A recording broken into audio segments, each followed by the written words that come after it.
Welcome to Spoiler Piece Theater, the podcast that doesn't give a shit about spoilers. We just want to talk about the movies. My name is Evan Crean. I am co-chair of the Boston Online Film Critics Association and co-author of your 80s Movie Guide to Better Living. My name is Megan Kearns. My pronouns are she, her. I write film reviews for Edge Media Network, and I'm a member of the Boston Online Film Critics Association. My name is Dave Riedel. My pronouns are he, him. I write about movies, and I am also a member of the Boston Online Film Critics Association. Yeah, you are. I am indeed. And my pronouns are he, him as well, which I forgot to mention. On this week's show, we're going to be talking about one movie, which we will get to in a moment. Oh, yes. But first, over on our Patreon this week, we had a poll. Our December poll was Christmas heist movies. And the winner of that poll was The Silent Partner, the 1978 film starring Elliot Gould and Christopher Plummer. So that's our conversation over on Patreon and our exclusive audio this week. So definitely, if you're a patron, check that out. And if you're not a patron, consider supporting us.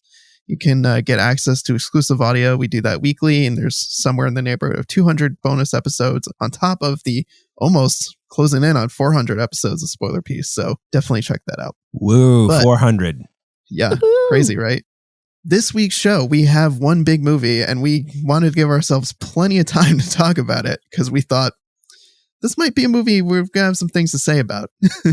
That's right. We are going to be talking about The Matrix Resurrections. Yes. I'm going to just break in here real quick and say it's an unfortunate title. But otherwise, Resurrection, I mean, we had Matrix Reloaded, Matrix Revolutions. I don't really know where you go from there. Yeah, I think it fits. It does fit with sort of the themes of the movie, yeah. But it's still, you hear the word resurrection and you think, I'm dragging up something from the dead. Eee. Yeah. But that's what's happening. That is what's happening. That's actually very... I do not have that negative connotation with it. I'm totally okay with it. No, it's not even really negative. It's just kind of like, it's more like that with me. So this is directed by Lana Wachowski, also written by Lana Wachowski. Also some co-writing from David Mitchell and Alexander Heyman. And this is the fourth film in the Matrix franchise, and I'm kind of following up on what you guys are just saying. There's some meta commentary on the fact that this is a fourth Matrix film. Oh, yes. And the fact that it was going to get made hell or high water, it seems. So at least, why not have at least one of the Wachowskis back to write and direct? Yeah, I think that this Wachowski said a lot of this came after their parents died, right? This was sort of like a part of the catharsis of losing parents, was revisiting The Matrix. And the other Wachowski sibling was like, "Yeah, I'm good." So, yeah, Lily had said that everything that she had wanted to say with the other Matrix films had been said. So yeah, so that I knew about. I don't know about the parents' death. Have they made movies not together before? No, this is the first. This is the first one, right? Yeah. Yeah. And I think Lily is doing a movie by herself right now, right? Yeah, and I think she's working on a TV show too by herself. Yes, I think you're right about that. I should have looked that up. Sorry. Well, let's get back to The Matrix. There's a hilarious plot summary on IMDb, which I will read, and then we will jump right into it, because there's definitely a lot to wade through, as you would suspect from a Matrix movie and also a fourth Matrix movie. So without further ado, return to a world of two realities. One, everyday life. The other, what lies behind it. To find out if his reality is a construct, to truly know himself, Mr. Anderson will have to choose to follow the White Rabbit once more. Vague. This is why we're here at Spoiler Piece. Yeah. So after I saw this about 2 weeks ago, and after I saw this and we decided we were going to make this like a solo movie on Spoiler Piece, I was like, I better fucking watch the other three. I had completely forgotten about all of the Lewis Carroll White Rabbit stuff from the first movie. You did? How could you forget that? It's so ingrained. I don't know. It's right there at the beginning when Yes. the tattoo is on the woman's shoulder. But then in the second and third Matrix movies, Reloaded and Revisited. Reloaded and Revolutions? Revolutions. Right. Yeah. No mention of any sort of White Rabbity stuff. Just like gone. And look, we can get into the other three movies later if we want. But what did you both think of this? I thought it was great. I liked it, but I didn't love it. But I definitely feel like I need to watch it again. And I wanted to, but I feel like I just didn't have enough time to watch it and then watch it again before the show. Yeah, I'm on your page, Evan. Like, I watched it. I was never bored. But a lot of me was going like, there's one part of the movie that really didn't work for me. A casting choice. But, and kind of a writing choice. But I was never bored, like I said. Yeah. I think for me, there was some uneven pacing in some places where it felt slow. But again, I feel like I want to go back and watch this. And I'm sorry, listeners, I need to go back and watch this, 2.5 hour movie? Yeah. Again, to have more like formed thoughts. But I mean, I definitely liked it. It held my attention. Yeah. And I think like anyone else was skeptical of like, why do we need a fourth Matrix movie? What can we say that will be interesting? And I was pleasantly surprised that this movie had new things to say and new places to go. So was one of you want to attempt to do some type of plot summary around this? Because I just feel like I don't butcher it. I don't know if I can. I mean, and I'm not being modest because you guys know how I go on tangents all the time anyway. So Megan, do you think you can do like the straight shooter or at least not as off kilter as I would do? I will do my damnedest. Yeah, so we start off in Resurrections and it feels very similar to the first Matrix in the setup and execution and what's going on. And the character of Bugs, who has great blue hair, Jessica Henwick, love her. She's great hair. She keeps talking about how this feels familiar, but it's wrong. And she knows the story, but it's wrong. And like we see a woman dressed in latex who seems like it's going to be Trinity, but it's not. It's someone else. And so we're getting a lot of these kind of deja vu moments, very familiar, but it's different. And then we also see Neo, who is not Neo. He is Mr. Anderson, Thomas Anderson. And he is an award-winning video game designer, and he created The Matrix as a video game. And so the story that we know, the movie we watched, is the video game. And all the characters are in there, and Neo is in there. He put a lot of himself in there. Trinity's there. And interestingly, he runs into Trinity, who's not Trinity, but we see Carrie-Anne Moss, and she has kids and is married to somebody else, and they bump into each other at this coffee shop, and he really wants to talk to her, but he's very shy, very nervous, and we see their reflections, and they are not who we think they are. So Neo as Tom Anderson looks like a completely different person. He is a different person. And same with Trinity. She as Tiffany in this world looks completely different too. But they're seeing each other as the way they are, not as the way the world sees them, which is interesting. And so yeah. And then we also learn that Neo as Tom has been a suicide survivor, and he had stepped out onto a balcony and thought he could fly at a party, and which is interesting because of course he could fly in the Matrix films. So he keeps getting these flashes, and he's very triggered, and he is doing a lot of intensive therapy with Neil Patrick Harris. And then we see that Neil Patrick Harris is prescribing him medication, which is the Bluebells. Yep. And he's got blue glasses too. Like sharp blue frame glasses. Yes. And he's a cat named Deja Vu. Yes, he does. who Tom, Neo, does not like, which makes sense. Right. But so his therapist keeps telling him like, oh, it's your brain having trouble separating itself from your fantasy world, and it's because of the trauma that you've endured. But no, really what's happening is that this is another version of the Matrix. That twist Neil Patrick Harris created as the analyst is taking over from the architect in the previous films. And he took Neo and Trinity's bodies, because they were dead at the end of the third film, and he reconstructed their bodies and put them back into the Matrix and have them in this endless loop, essentially. And they've been trapped in it for 60 years. And Bugs gets him out. And so we see him again going through, the kind of rebirth through the liquid and having all of the tubes taken out, just like before. But what's different this time is that they have a couple machines on their side, which is kind of interesting since they were so anti-machines in the first three films. And now there's kind of this collaboration with some of the machines and much more kind of integral to their work and their lives. And and then Niobe is back, Jada Pinkett Smith aged up. We should talk about Morpheus as a character. Yep, there's Morpheus. He returns. Yes, but not Lawrence Fishburne. It's Yahya Abdul Mateen II or the third. But he's interesting because he's not just Morpheus. He's also an amalgam of Agent Smith as well as Morpheus too.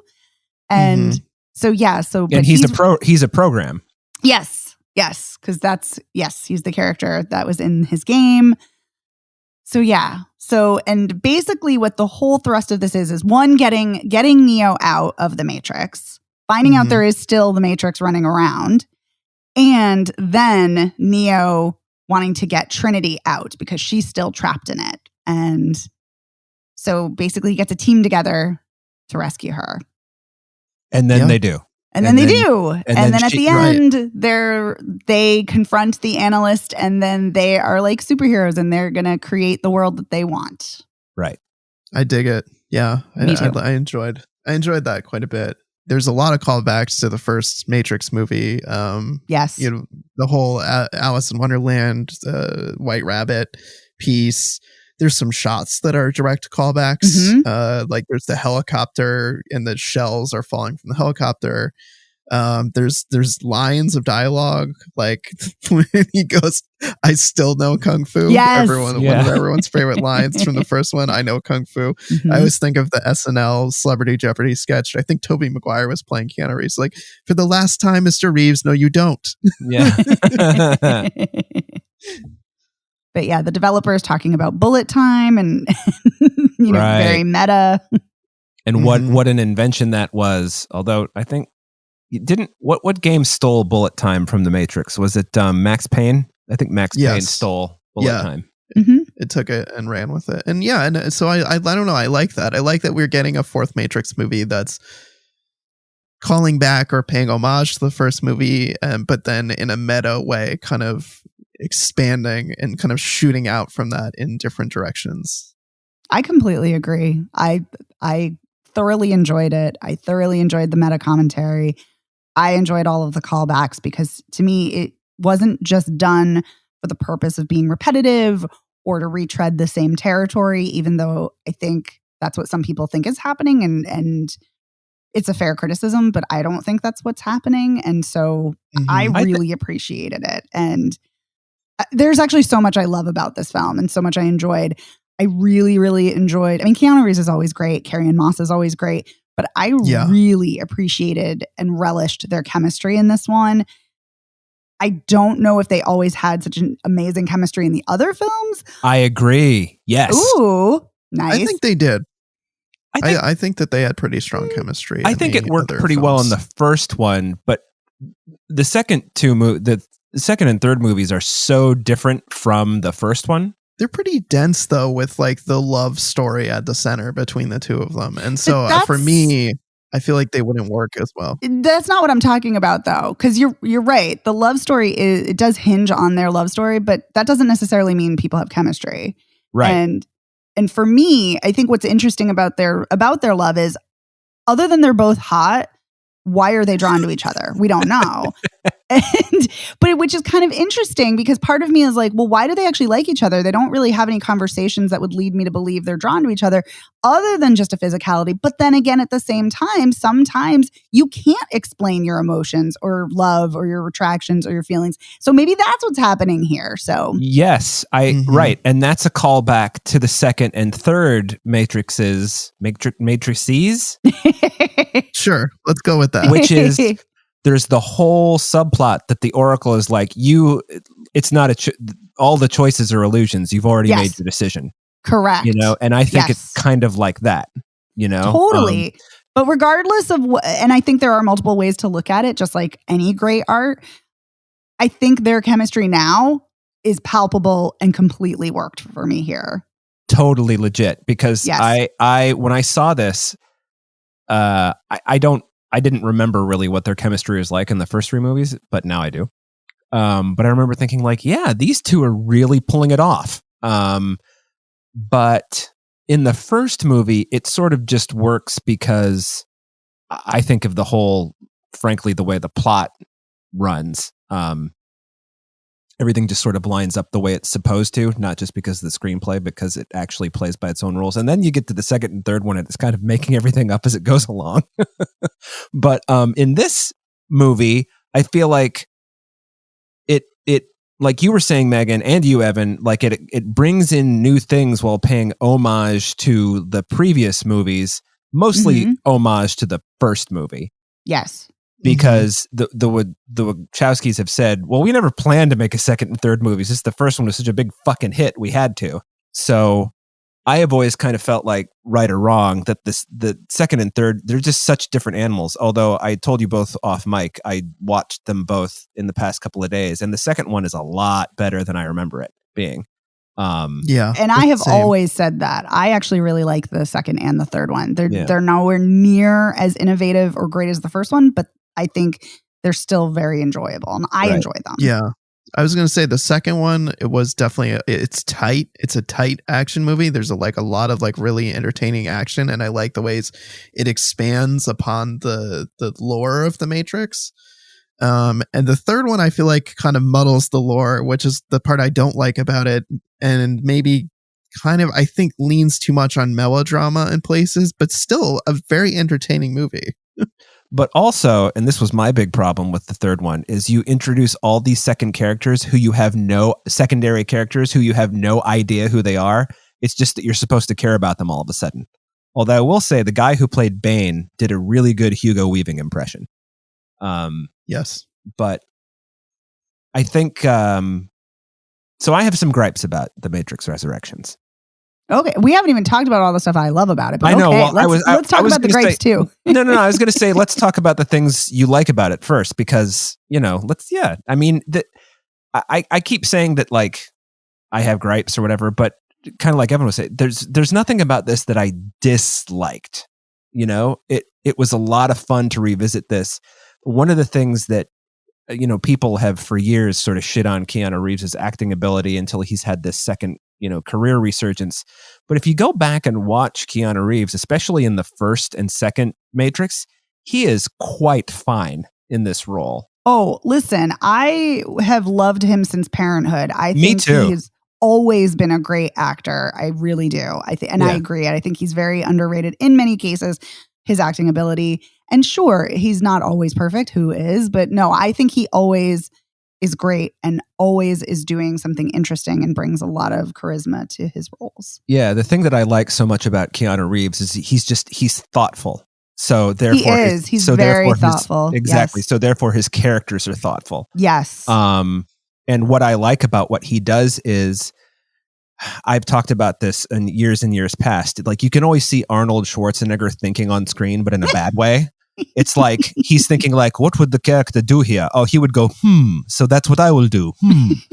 Whereas Keanu Reeves, you feel like he's thinking as the character. Yes. You know what I mean? Yes. And he did that in this, and Carrie-Anne Moss is just so great and understated in this one. Trinity's kind of an understated character on purpose, but she really is. I just think that she was phenomenal Carrie-Anne Moss is so great. And again, someone who is so underrated. Underused. Oh, yes, yeah. Underused, underrated, and she is amazing. I love her. Always. My gripe about her in this movie is not enough of her. You know, there's like... Sure, that's a fair gripe. I always want more of her. So yeah. Well, and it's not even a case of like she's in like half the scenes and I want more. I mean, she's, you know, a lot of the plot hinges around her and what are we going to do with, you know, getting her out of the Matrix and, you know, back with Neo or whatever. But she's not there. She's stuck in the goo, you know? So, but it's also hinging on, and you're right, but it is hinging on her in another way too. It's hinging on, we hear Neo say, I never believed in the one. I never believed I was the one, but Trinity did. She believed in me when I didn't believe in myself. So I have to be there for her and believe in her now. Yeah. And that is huge. Like the fact that it's hinging on not just her, like, I need to get her out because she's my love interest and I love her, but I need to get her out because of all of this love and support she has given me, you know, because that's the person she is. Like, that's really incredible. And I think it's really interesting to kind of explore that emotional terrain, which is the reason I think this is such an incredible film, because on that same wavelength, it is exploring, in addition to exploring control and choice and free will in the ways that the Matrix films do, in addition to fully boldly embracing its trans allegory, which was always there right from the jump, right from the first one, but it's really very evident, even more so now. In addition to all of that, it's also exploring trauma. We explore Neo's trauma. We explore therapy. And Emily Vanderwerf has an incredible article at Vox all about how this film is exploring trauma and specifically CPT, which is a part of cognitive behavioral therapy, where it's about trauma survivors processing their trauma. And it's a really fascinating piece. And it shows Neo doing grounding exercises in therapy, which is something I'm very familiar with, doing dialectical behavioral therapy in my therapy. So it's really interesting because she argues that this film is not just, because so many films and TV series nowadays are exploring trauma and they're like, oh, hey, this character went through trauma. Aren't they so deep? Isn't that so great? This film's not doing that. It's not just like wearing the mantle of trauma. It's actually digging into it, and it's doing something more interesting and deeper than that, which is just, and it shows that trauma is not just a one-time event. It's continual. It's over and over and over again, which is something most films don't explore, which is really great. And I really appreciate that. I really appreciate the thoughtfulness that's in this film. I appreciate its vision. Angelica Jade Bastian also has an amazing article on this film and its queerness and all of the things that it does so right at Vulture. Great read. Both are great reads and really, really thoughtful analyses of this film.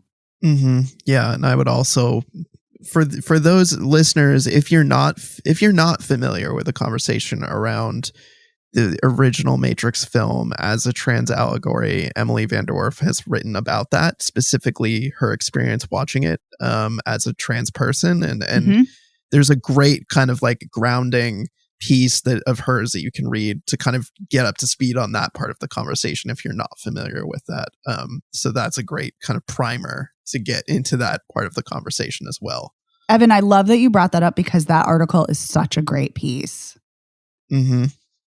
Yeah, it's an excellent piece of film journalism, and it's always great to hear how movies personally affect people, and how they are able to like access them on such a personal level and find things that maybe the filmmaker didn't necessarily put there on a conscious level, but reflecting back on it, as you know, we've heard from Lana Wachowski, like, yes, this is a trans out, like these things were intentional. Maybe not all of them were like super conscious choices, but this text is there. Oh yeah. I mean, I don't know how you can watch this and not get that, because I mean, the fact that Neo and Trinity's real personas, real appearances, real everything is not what the rest of the world sees. Like, it's just, it's there. How do you not see it? But I love that. And I think that's what's really fascinating about this film is that it's, and this is something Angelica Jade Bastian talks about so eloquently and great, is that she talks about how there's so many blockbusters right now, and so many of them are kind of superficial or surface level. And this film is doing something that might seem like it's going along the same lines as so many other blockbusters, but it's not. It's doing something different, and it's really digging into these different issues and themes. And that's partly why I enjoyed this so much, because there's so many layers to it and levels to it. But also I just really liked revisiting these characters. Yeah, I agree with that. Yeah. And I liked this concept that Neil Patrick Harris, his character, discusses about the need to make a new Matrix and to build this new Matrix around Neo and Trinity, and have this idea that like it only works if they are not together. And so there's like that longing there. Yes. And so this like new version of the Matrix is built around this like emotion and passion. And the previous Matrix, which he refers to the architect as loving fussy equations and like logic. And I think that's a really cool way to come at the Matrix again. Yes. Because that is true. Like the first 3 Matrix films are like this idea that like, there's that great line where Lawrence Fishburne says, "You think that's air you're breathing?" Like this idea that the Matrix is this world with all this incredible untapped potential that your mind can make the most of, because it's based on like rules that are made to be broken. But like this new Matrix has its own set of rules that can be broken. And like, especially in this idea that like in this Matrix, it seems like both Neo and Trinity are the one, because like Neo has some of his like same powers, but some new powers. And then like she's the one that can fly. Like initially she's the one that can fly and grabs him and saves him from falling to his death. And so the idea that they're both kind of the one now, and being together allows them to tap into this new Matrix and to build it into the world that they want to be. I just thought that was super cool. You know what it reminds me of, Evan, right? What's that? She-Ra. Oh, yeah. That it's the power of love. Well, specifically queer love. But yes, it's the power of love, and it's the power of connection, and that romance and connection and intimacy are not weaknesses, that it's a strength, and people are stronger together. And I love that. And I'm, oh my God, I love that you said they're both the one. I love that, because it's true and it's great. And I love it. And I'm here for it, because so often we have, you know, the savior narrative, the one, you know, the one true hero. And it's almost always a dude who is the savior in these stories, you know, very much the monomyth. And yet here it's like, nope, it's actually 2. And oh, whoops, one of them's a woman. Isn't that amazing? Yeah. I just wonder how Huey Lewis doesn't get screenplay credit after Evan's speech about the power of love. I was thinking a little bit about Huey Lewis in the moment, but I wanted to let that conversation run its course, because She-Ra is also a great example of love saving the universe. Oh my God, love saves the universe, and it's amazing. Now, somebody help me out here, because I think that I have this right, but I might have it backwards. Isn't part of the plot of Hancock, which is nothing like The Matrix, that Will Smith and Charlize Theron are compelled to each other, or that they are polar opposites that have to stay away from each other? I don't know. I haven't seen it, so I'm you haven't seen it. I haven't seen that film familiar. since 2008. Okay, well, there you go. Anyway, I should look that up. But that is interesting. That is interesting if that is the premise or the through line. Yeah, I think if I recall correctly, the idea is that the reason that they both have amnesia is because it doesn't matter. Anyway, but I think that's great. I think it's interesting that, you know, they're drawn to each other or not drawn to each other, or their power lies in them staying away or being near each other. I don't know. I think that's interesting that you found that parallel in that. It's really cool. Well, thank you. But what I was going to say is I'm glad that you two are talking about, in particular, how in the first 3 films, Neo never really thought he was the one. It was, you know, he believed that Trinity thought he was the one. So, et cetera, et cetera. what I noticed watching the first movie again is that it's clear, not necessarily from when she finds him in the Matrix and tells him, you got to come and meet Morpheus, but from when he when he's like, I don't know, birthed from the goo. I don't even know what you say. Like he's it is a rebirth. Yeah. Reborn. It's pretty clear, like from the moment she lays eyes on like the real him, that she's all in. But she's holding back for some reason, which I thought was, and you can see it all over Carrie-Anne Moss's face. She's got such a great, like one of those, she's wearing sunglasses for half the movie, but like she's so subtle. This is one of the reasons I think that she doesn't get enough credit. There's something to be said, everybody, for subtle screen performances. We don't have to all be Kenneth Branagh. Okay, so actually, I'd rather none of us were Kenneth Branagh. But what I'm saying is, even I agree with you. Subtlety is an underappreciated art. Yes, exactly. So but she's also got this intensity in her stares and in her physicality that is really fascinating to watch too, in addition to her restraint and her subtleties. Yeah. I just had forgotten how in the first movie she says, when they're talking about the Oracle, and somebody says to her, I don't know whether it's Neo or Morpheus or somebody, what did the Oracle tell you? And she's like, well, I can't tell you, but I can tell you that it's all come true so far. And you're like, coing. So as Bugs Bunny would say, coing. Yeah. And Bugs Bunny we got a character named Bugs Bunny in this. How awesome is that? She says bugs like bunny. One of the so now let's get into some gripes, and these are minor. We've had the love fest. Now it's time for the. Well, this is what's interesting. It's kind of a gripe, but it's kind of not a gripe. Is the first Matrix film it's more interested in like mysticism. I don't know if that makes sense. It's just like, what, if you remember the whole ad campaign, which I think worked really well. What is the Matrix? That was the website. And that's the discussion in the movie for like, what is the Matrix? And then there's the pills and blah, blah, blah. I forgot what my tangent was about. Oh, it's about exposition. I feel like that in the second Matrix in particular, it's really exposition heavy because there's all this stuff they have to get into that isn't in the first one, because the first one is the first one. But I think the guy who played is he called the architect in the main programmer of the Matrix in the second and the architect? He reads those lines so well. You really don't give a shit that you're hearing a lot of exposition. And so you have similar dialogue that's written in a similar way with kind of this, sort of flourish of language and things like that. But you have characters who aren't speaking it as, in my opinion, with as much panache. Panache, exactly. Panache, relish, whatever. And I think, unfortunately, as much as I like Neil Patrick Harris, I feel like when you cast Neil Patrick Harris in a movie like this, you just know the moment you see him, he's the bad guy. Now we had this conversation last week about, or not last week, when we were talking about the power of the dog, whichever episode that was, that, two ago, thank you, that being surprised about something isn't necessarily like, who gives a shit if you're surprised or not, if it still works. Right.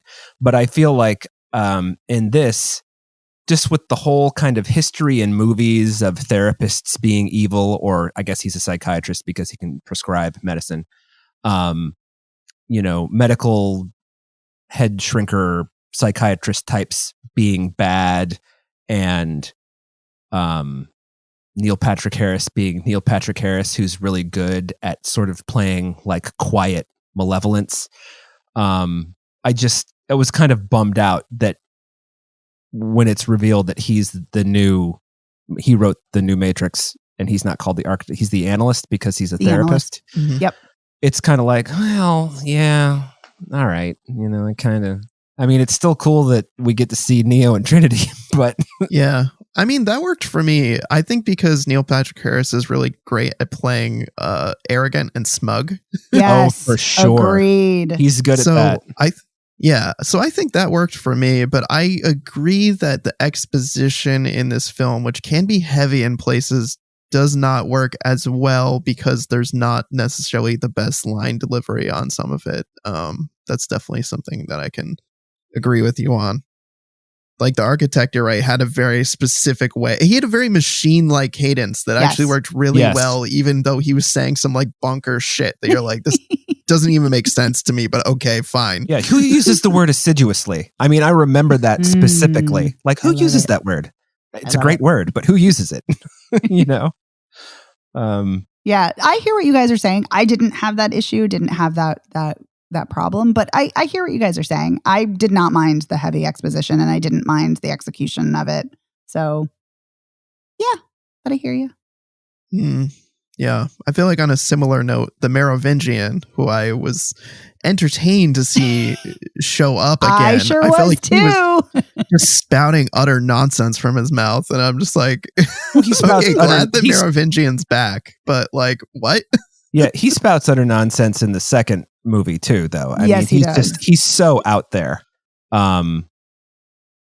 I had completely. That's another one of those things I hadn't seen. I don't know if I'd seen the second and third one since they were released, so I had forgotten he was even a character. You know, right? And now he's become the Train Man, and you're just like, okay, how far you've fallen.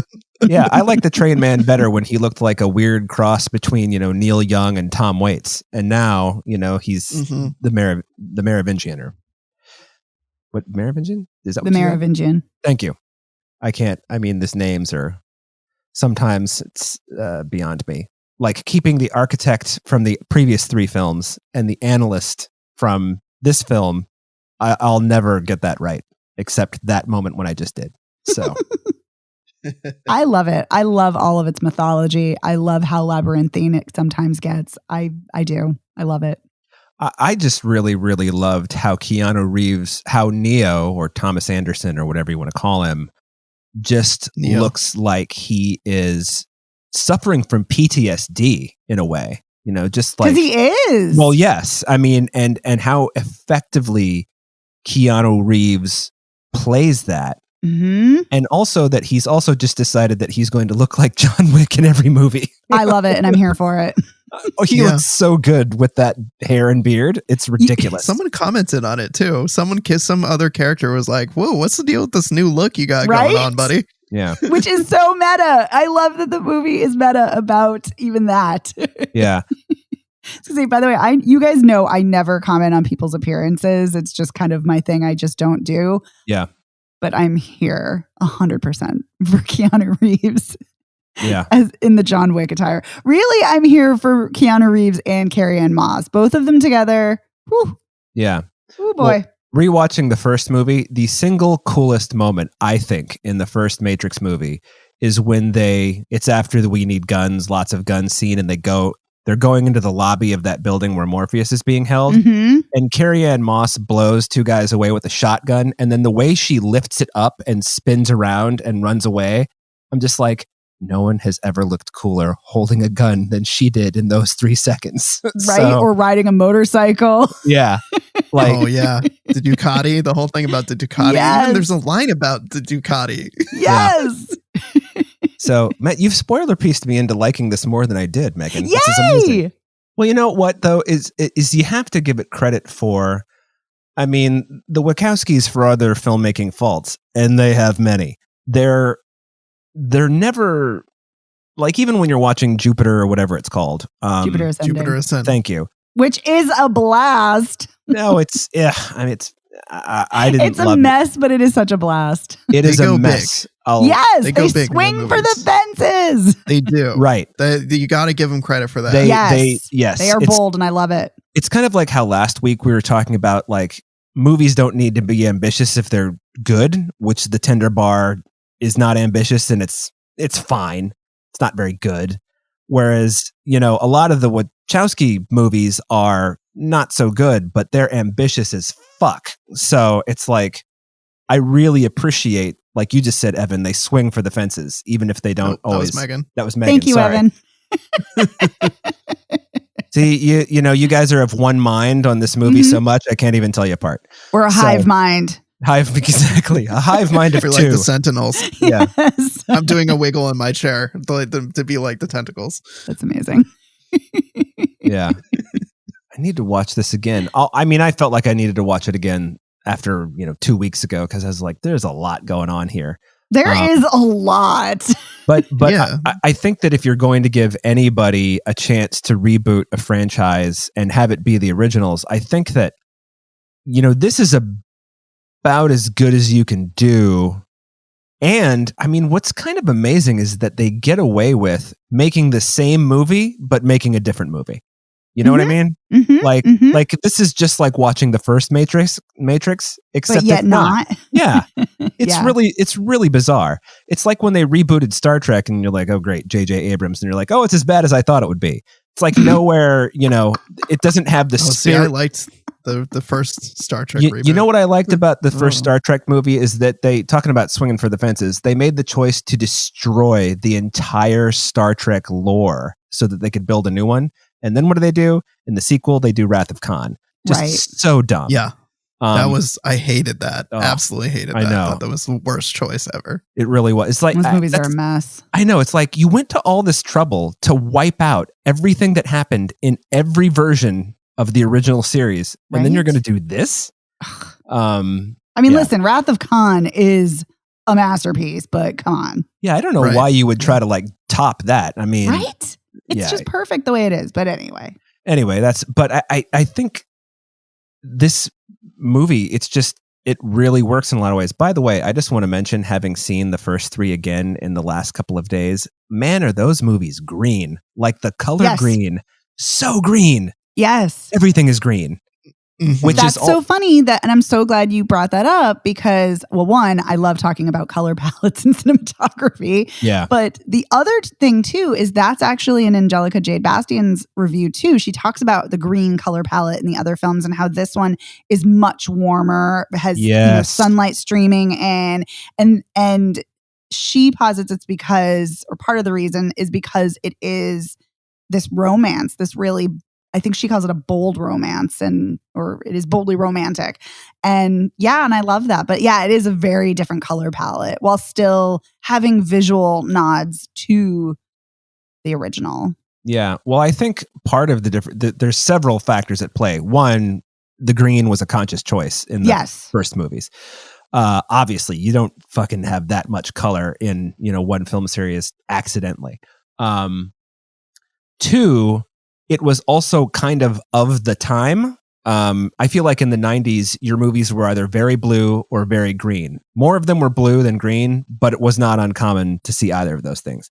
And in this one, like you're saying, Megan, love story, it's warmer. But I also think because of the way the analyst describes how he wrote the new Matrix, it just makes more sense that it would be warmer and richer. Yes, like you were saying, Evan, about incorporating passion and emotions, and that's what this Matrix hinges on. So yes, I completely agree with you, Dave, and you. Evan. I got something right. Okay. That's a really great pickup. I love that. I think that is such a great observation.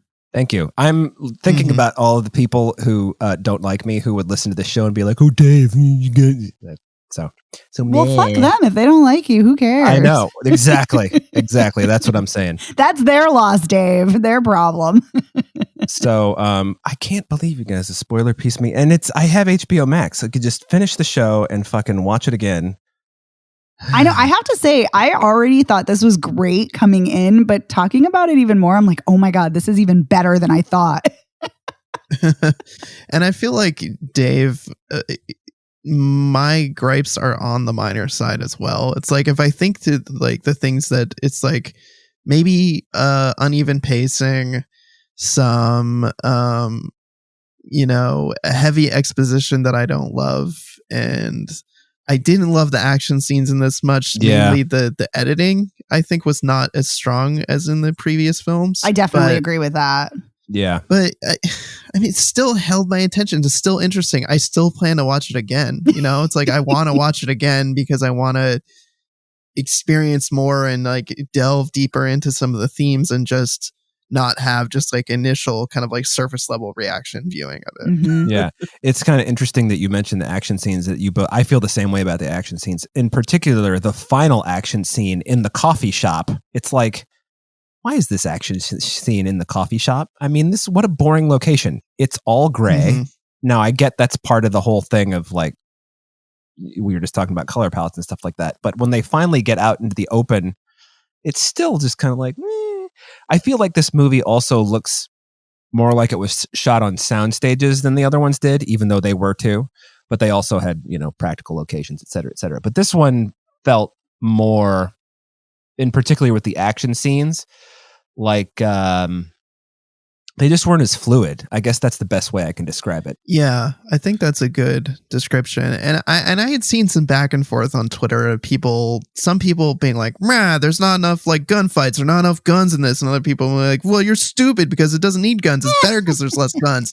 And it's like, I don't think that's an issue at all. I sincerely think it's, the things that we're talking about, like not as fluid, not as well edited action scenes, because I don't think like the content of them is necessarily bad. Although I'm going to be honest, I didn't find the scaffolding fight very compelling, but I feel like there was also a lot of character shit that was happening there that was kind of distracting from me getting fully sucked into whatever the heck people were doing in that scene. That's fair. The one thing I want to say though is, the other films are so good in their, you guys are talking about the fluidity of the fighting scenes and the choreography of it, and you're absolutely right, and the editing is more tight.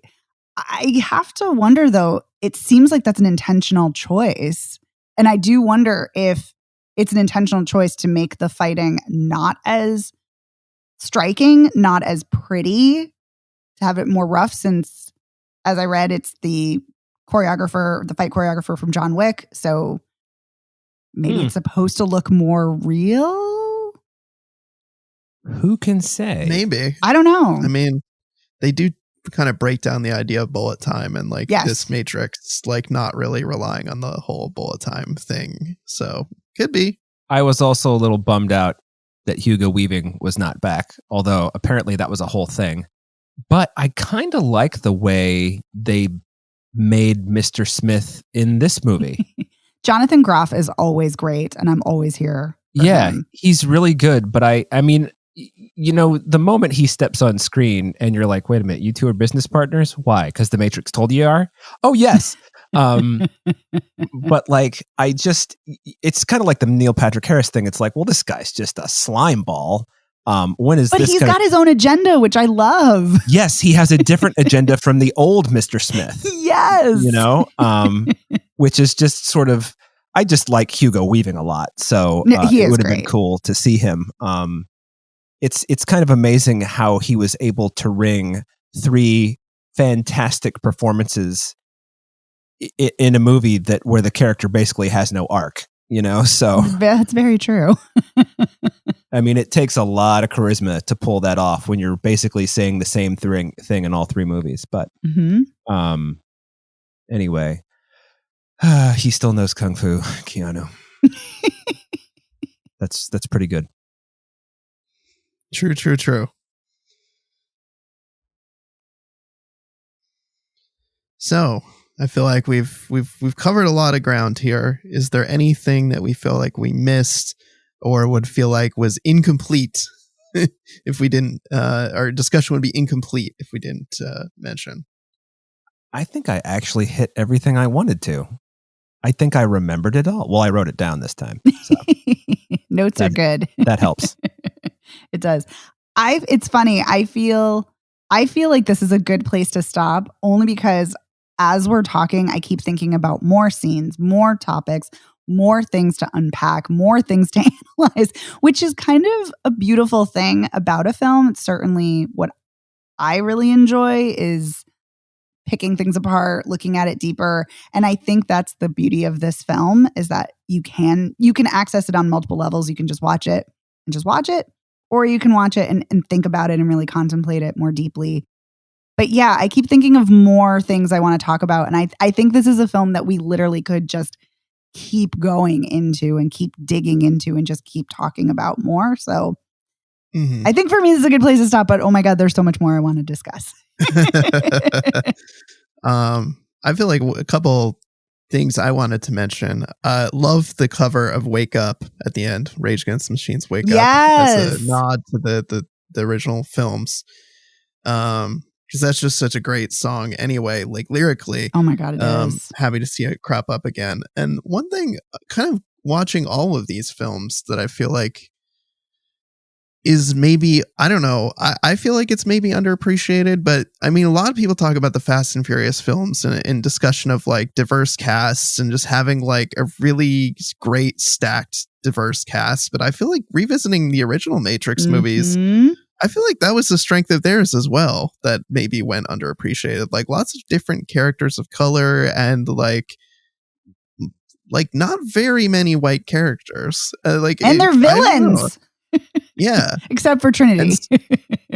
Well, she's a woman. Yeah, the white men are the villains in this. I'm here for that. Well, I mean, and Neo is a white guy and he is a Christ figure. No, he's not. Keanu Reeves. Keanu Reeves is not a white guy. Sorry, Yes. Thomas Anderson, I think, is supposed to be a white guy. But he's definitely supposed to be a Christ figure because when he dies, I guess he dies, ? At the end of the third one. Yeah, he dies. Well, I know, but because he dies, but because there's a whole new thing in the, you know what I mean? In the first, he's still there, is what I'm saying. I don't know if that makes any sense, but he dies in the third Matrix, and when the machines are like carrying him down the stretcher or whatever, very Christ-like. He's all Christy, is what I'm saying. Of course, but I'm gonna completely push back. Not a white guy. Neo is not a white guy. I know Thomas that Anderson's not a white guy. I know that Keanu Reeves is not a white guy, but I just kind of, I guess what I'm saying is I wonder if a lot of people think of Neo as a white guy. I think a lot of people probably do. They might, but they're wrong. That's, yeah. You know what? Yeah, you're right. Yeah. But something else that I want to say that I think is interesting and talking about, because I said Neo and Tom Anderson. And the reason I said that is only because he's referred to, kind of to separate his roles in this film. But I feel weird even saying that because that's not his name. And I feel like because this is such a heavy trans allegory, I feel like I'm dead naming him. So it feels wrong, which is so interesting and it has to be intentional. But anyway, I digress. Yeah, man, there's a lot to unpack. Yes, and which is why you said we could go on forever. Yes. Right. Yeah. And also why there's a lot of great pieces to read and stuff to think about if you want to go back and revisit the original Matrix films in addition to watching this. So lots of good stuff to think about and talk about. But I'm glad that we talked about this film. I'm glad we kind of zeroed in on it as a single topic to discuss because we filled the whole episode talking about it. I know. I loved this conversation. This was amazing. Yeah. Yeah, this was a blast. So, The Matrix Resurrections. You can watch it on HBO Max. You can watch it at home. I guess it's in theaters. I don't know what people are doing. It is. It is in theaters right now. I mean, I'm not going to theaters. I'm not going to theaters right now. But yes, you can watch this at home on HBO Max and have a damn good time. And then, of course, HBO Max, of course, has all the other Matrix films. So if you want to, you can watch them in order, or you can go back. You can kind of bounce around at your leisure. I want to do I know you guys already did this, but I think I'm going to do that maybe this weekend, have a whole film fest of all 4 little marathon. Yeah. It sounds like fun. Not a bad idea. Yeah, right? So I want to wrap things up by saying thank you, of course, to our editor, Otto Klammer. Otto, thank you for making us sound great week after week. We really appreciate it. Thanks, Otto. Thank you, Otto. You can find the show anywhere you get podcasts, but you can also find us at our website, which is spoilerpiece.com. We're all over social media. We're Spoiler Piece Theater on Facebook. We're at Spoiler Piece on Twitter, Instagram, Letterboxd, and TikTok. If you want to get in touch with us for any reason, you can send us an email or spoilerpiece@gmail.com, or you can give us a call at 862-21-PEACE. You can leave us a message. You can send us a text. There's multiple ways you can yell at us, or you can just say hi. We always like hearing from listeners. Yeah, say hi. Yeah, say hi. And if you like the show, please rate and review us. You can go to ratethispodcast.com/spoilerpiece. And if you're a Spotify listener, you can now rate podcasts on Spotify. So we would greatly appreciate some ratings there. Same thing on Apple Podcasts. It's how people find the show. And so we would greatly appreciate a rating and or a review, depending on which platform you're listening. And if you really like the show, I'd encourage you to join our Patreon. You can go to patreon.com/spoilerpiece. You can sign up. We've got a couple tiers in there right now. You can vote in polls. You can get exclusive audio every week. And this week's exclusive audio was a poll result. So we had a poll on Christmas heist movies. And the winner was the 1978 film The Silent Partner, starring Elliot Gould and Christopher Plummer. And we talked all about that and had a blast talking about it, even though it's a totally bonkers movie. Mm-hmm. It certainly is. That's what we do. And also by joining Patreon, you get access to around 200 bonus episodes on top of the almost 400 we have going right now in the main show. A lot of content. I know. A lot of good stuff. Yeah. My name is Evan Crean. I co-chair of the Boston Online Film Critics Association and co-author of your 80s Movie Guide to Better Living. You can follow me on Twitter, Instagram, and Letterboxd as Real Recon, and that's real as in film reel. My name is Megan Kearns. I write film reviews for Edge Media Network. I, too, am a member of the Boston Online Film Critics Association. You can follow me on Twitter at OpinionSWorld or on Instagram and Letterboxd at TheOpinionS. And my name is Dave Riedel. I write about movies. I'm a member of the Boston Online Film Critics Association, and you can follow me on Twitter, Instagram, and Letterboxd as Dave Sees Movies. We'll see you next week. Bye.